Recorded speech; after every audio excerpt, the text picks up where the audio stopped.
ഇന്നേ നമ്മളൊരു ഇഞ്ചിക്കറിയുടെ റെസിപ്പിയാണ് നോക്കുന്നത്. വിഷു പ്രമാണിച്ച് നമുക്കറിയാവുന്ന രീതിയിലുള്ള സദ്യയുടെ കറികളൊക്കെയാണ് ഞാനിവിടെ എന്നെ കൊണ്ട് അറിയുന്ന രീതിയിൽ ഞാൻ നിങ്ങൾക്കും കൂടെ പറഞ്ഞു തരാൻ ശ്രമിക്കുകയാണേ.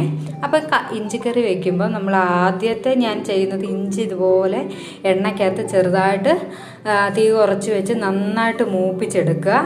അതിനുശേഷം ഇതുപോലെ തേങ്ങ, എനിക്ക് അളവൊന്നും പറഞ്ഞു തരാൻ അറിയില്ല.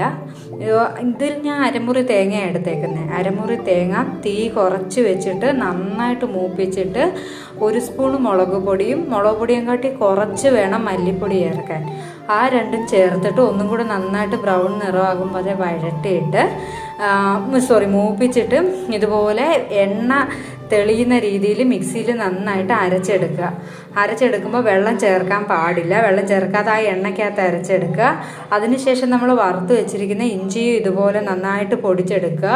പിന്നെ അതിന് പുളിവെള്ളം, നമ്മുടെ ആവശ്യത്തിന് പുളിക്കുള്ള പുളിവെള്ളവും ചേർത്തിട്ട് ഒരു ലേശം ഉലുവാപ്പൊടിയും കുറച്ച് മഞ്ഞൾപ്പൊടിയും ഉപ്പും ചേർത്തിട്ട് കുറച്ച് വെള്ളം ഒഴിച്ചിട്ട് നന്നായിട്ട് തിളപ്പിച്ച് ഇഞ്ചിക്കറിയുടെ പാകത്തിന് വറ്റിച്ചെടുക്കുക.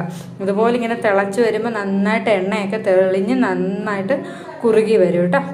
അപ്പം നമ്മുടെ കൺസിസ്റ്റൻസിക്ക് അനുസരിച്ച് കട്ടിക്ക് വേണോ, ലൂസായിട്ട് കുറച്ച് ലൂസിൽ വേണോ, അങ്ങനെ നമുക്ക് എടുക്കാം. പിന്നെ അതിന് ശേഷം അവസാനമായിട്ട് കറിവേപ്പിലയും കടുകും കൂടെ താളിച്ചിടുക. അപ്പോൾ എല്ലാവരും ഇങ്ങനെ ഒന്ന് ട്രൈ ചെയ്ത് നോക്കണേ.